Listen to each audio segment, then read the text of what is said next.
Oh, hello there. It's really getting hot here. A while back it's very cold. Now it's really hot. I wonder if it is climate change or it's just normal because we have these factors that affecting climate and weather. Do you have any idea about those factors? If no, stay tuned and I will help you to explain in the easiest way the factors that affecting weather and climate. I am Arnel Baksa. This is Nel TV. Join me in Geotalks entitled Weather You Climate. The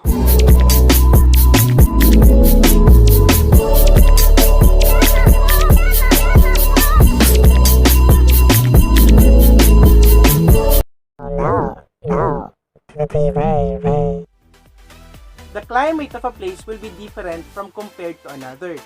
The reason for these differences can be quite complex, but there are some general factors that can be identified as affecting climate. But before we go to the factors affecting climate and weather, let us first differentiate the meaning of weather and climate. First, weather is the day-to-day condition of the atmosphere, while the climate is the long-term condition of the atmosphere. One good example of weather is today it's sunny, then later it's raining, then in the evening it's very windy. Weather is changing, it can be second through hours or through minutes. While climate, one of the good example here is the Sahara Desert, because the Sahara Desert has a hot climate that extends 1,000 years ago and until now.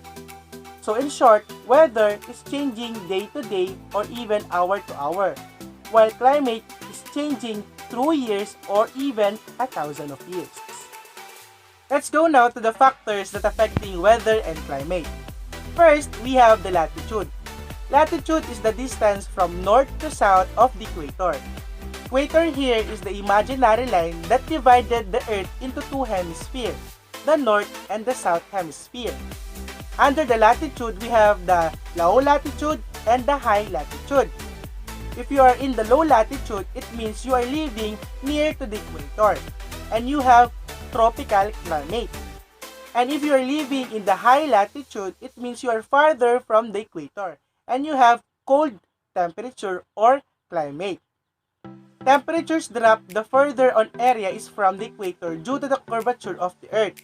In areas closer to the poles, sunlight has a larger area of atmosphere to pass through, and the sun is at a lower angle in the sky.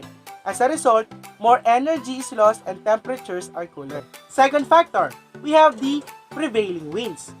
Wind that blows in patterns are called prevailing winds.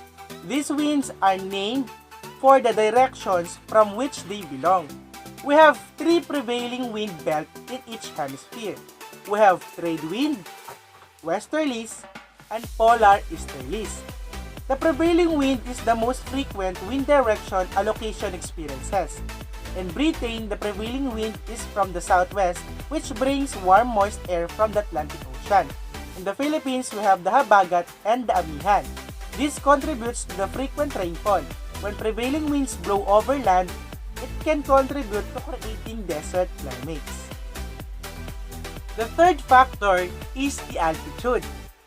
I know many of us have been in Baguio or in Tagaytay City, and we all know that the Baguio and Tagaytay City has colder climate. It is because of their altitude.